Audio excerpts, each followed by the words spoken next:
Hey everybody, this is DJ Vinyl Vertigo. Welcome to my channel, and very excited to continue with these Chaka Files. This is Chaka Files episode 12. Excuse me, I almost said 11. 12. Yeah, 12. We're up to 12. Um, Now this is not Chaka Khan as a solo artist. This is not Chaka Khan with featuring with Rufus with Chaka Khan, or featuring Chaka Khan, or and Chaka Khan. None of that. It's not Chaka Khan doing funk or pop or dance music or soul or anything like that. This is totally different. In fact, her name is on it, but you know it more. You would know it more as a jazz album, and and it has a very iconic name. It's not an original name, but it's an iconic name. Echoes of an Era. Echoes of an Era. And just to let you know, Chaka Khan gets top billing on here because this was definitely a project that Lenny White, the drummer Lenny White, who produced this album in 1982, it came out in 1982, he wanted to put Chaka Khan together with some of his buddies and do some jazz, and they actually had to convince Chaka to be part of the project. She wanted to do it, but she was kind of nervous to do it because of who she was going to be working with, and she just felt she was not worthy. And I'm sure other people probably agreed at the time until she started to blow, and then the rest is history. I mean, everybody just was like, wow, blown away. This album was recorded in 2 days, about 2 days, and there were no more than two takes for each song. And as a recording artist myself, and having been in the business and doing session work and stuff like that, in order to do well in the industry, it's always better to be the type of artist that doesn't need as many takes, because it saves a lot of money and it makes people very, very happy when you can throw down in one or two takes. That doesn't always happen, but she was able to do that in a genre that she was not used to doing, and she did it well. And she wasn't all alone in doing it well. These guys, I'll just tell you, Chaka Khan, okay, on vocals, Freddie Hubbard, flugelhorn and trumpet, Joe Henderson, blowing away on tenor sax, Stanley Clark on bass, Chick Corea on piano, I almost forgot that one, and Lenny White, of course, on drums and producing. This is an amazing record. Some people find it to be not that interesting. Sounds like everything else.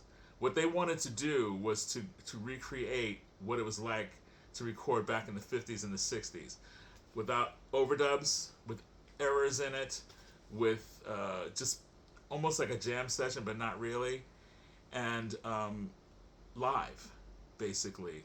Not tracks, not tons of tracks. They played together, and they just jammed together, and they just felt the music. And once they got through the first song with Chaka Khan, the guys all realized, okay, we're going to make something beautiful here. They were really worried that she wasn't going to be able to hit the mindset where they were in terms of doing jazz.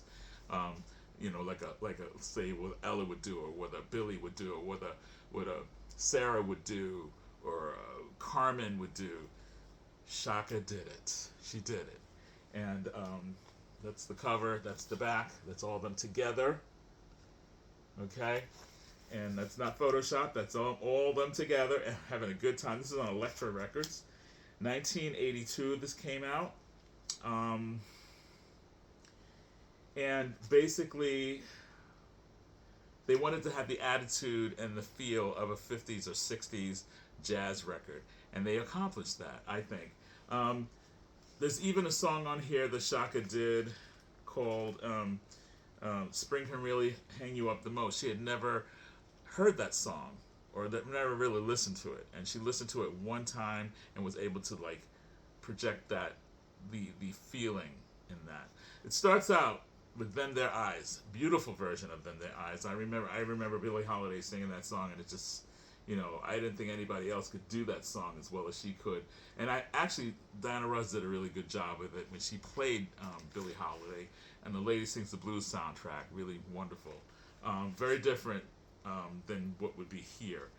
Chaka Khan gave her version of it. It's very Chaka, but it's also very jazzy. It's not Chaka doing funk, it's Chaka doing jazz, and that's, some people can't wrap their heads around that. But if you listen to this record, you will be able to check it out. All of Me, just beautiful. And I want to just say, I don't just want to talk about Chaka on this. I think the guys on this, they, once they realized that they were working with a real pro, and that somebody who could really throw down and somebody who could hang with them, they relaxed, and they showed the best of themselves on this record as well for her. And so you will hear Joe Henderson. There's times when Joe Henderson channels Charlie Parker. I mean, his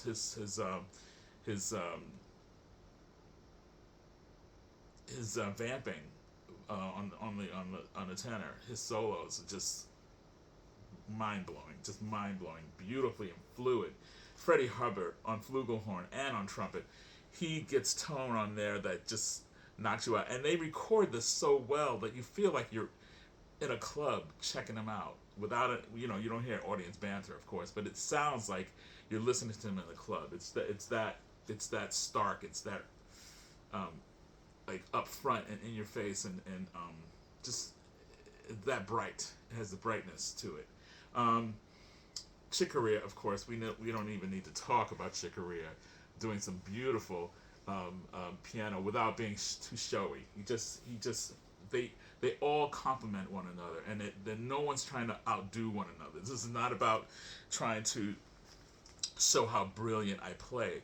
The brilliance is how they blend together, how they become a band, how they become a unit. And that's always the important thing when it comes to listening to jazz records. It's like,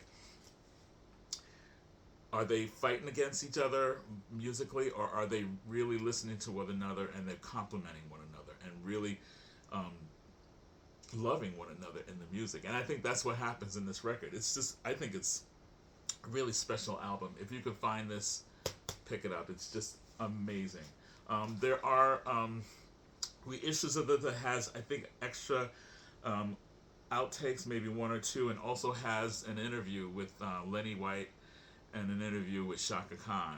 It's not on this album. I did hear it. I streamed it on Spotify or one of those streaming services, and I have a CD of it, and I don't believe the CD is a reissue. I think it's the original CD, so I'm gonna have to look for that to find the extra tracks and also the track that has them discussing this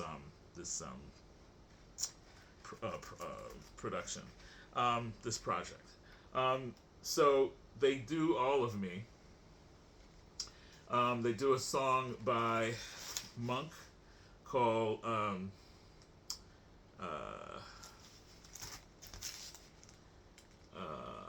Mean You. Yeah, the only ones, I Mean You. Let's see. All of Me, I Mean You. I Love You Porgy, the Gershwin tune. Chaka she embraces that song so beautifully, and it just it hits you in the heart the way it's just beautiful. It's gorgeous the way she sings that. And then she does a song that I feel has been done and done and done, but they all just embrace it and do it so well.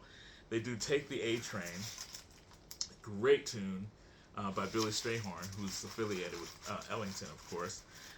Take the A Train. That's all of side one.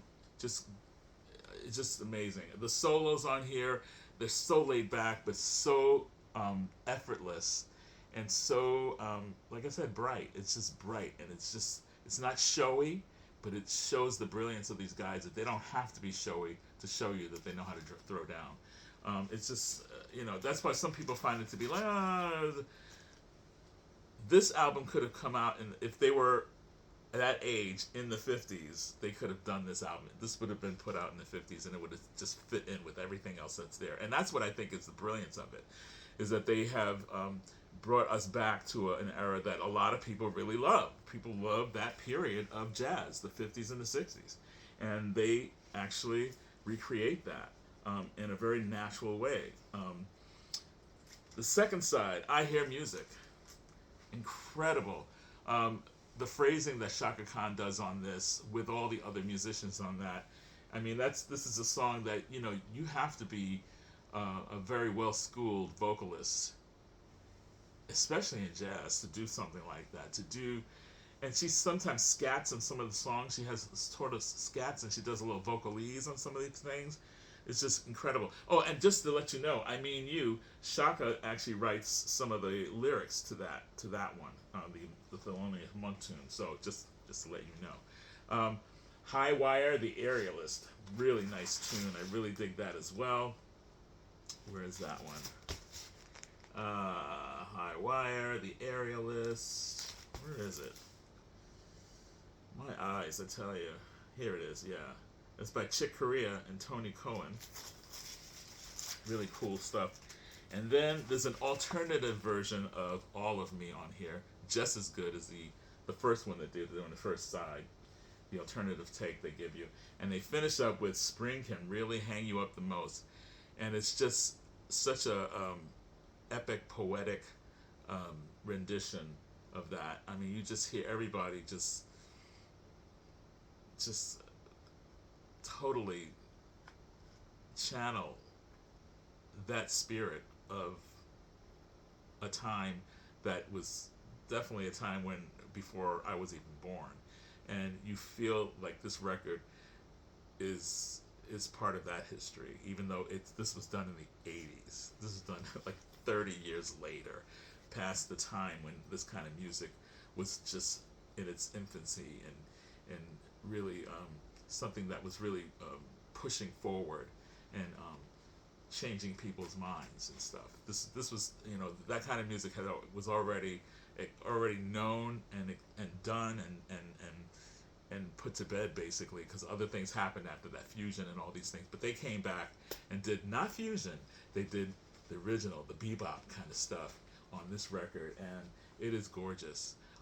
It's a songbook record as well, because it's, the tracks on here are very songbook. I Hear Music, of course. I Love You, Porgy. Then Their Eyes. All of Me, Take the A Train. I mean, these are standards.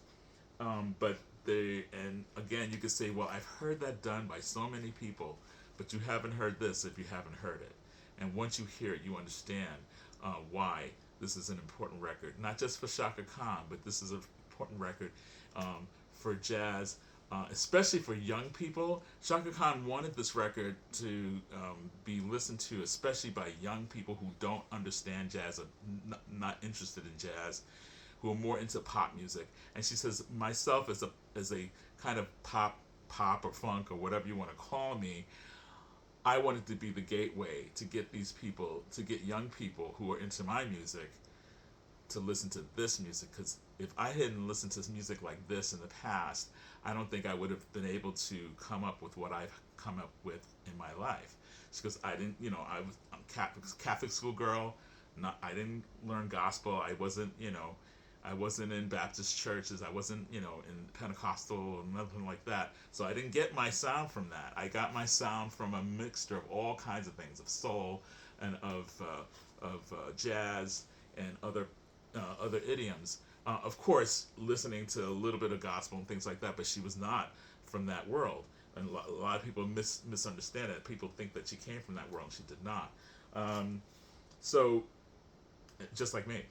And I tend to sing a lot of soulful stuff. And I get a lot of my background from people who do come from the Pentecostal world, who do come from Baptist. I mean, I'm very, very, very, Donny Hathaway heavy. That's my thing. That's where I come from. So when I went to school, we sang, the Gregorian chant kind of stuff. Different kind of thing. So I understand where she's coming from. Right? That's why I feel so close to Chaka in mental stuff and just I just love this woman so much, and I love the fact that she felt the need to participate in this. She was, like I said, she was afraid to do it, and she almost didn't do it. And Lenny White says, "Come on now, you can do this. You can do this. Let's just get in the studio and just knock it right out. Let's do it real fast." 2 days.